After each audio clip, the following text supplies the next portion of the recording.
Sa Las Piñas City naman, nasawi ang isang DJ matapos pagbabarilin ng riding in tandem habang nagpapagasolina sakay ng kanyang pickup truck.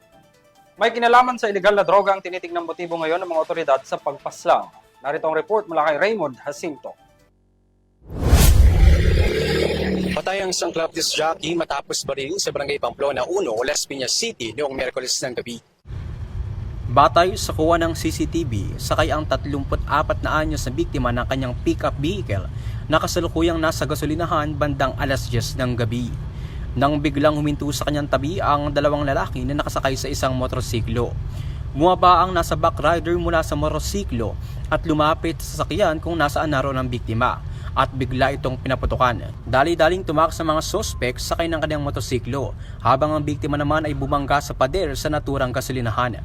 Agad na sinugod sa ospital ang biktima ngunit ideklara itong dead on arrival. Ayon sa otoridad, isa sinusuring anggulo ng investigasyon ay may kaugnay sa illegal na droga matapos makakita mga pulisya ng sachet ng hinihinalang illegal na droga sa kamay at bag ng biktima. Ayon naman sa ina ng biktima, kakauwi lamang ng kanyang anak sa Pilipinas galing sa Malaysia at wala umano siyang ideya kung sino ang nasa likod ng insidente. Nagsasagawa ng mga pulisya ng backtracking at hot pursuit operation upang maaresto ang mga suspect.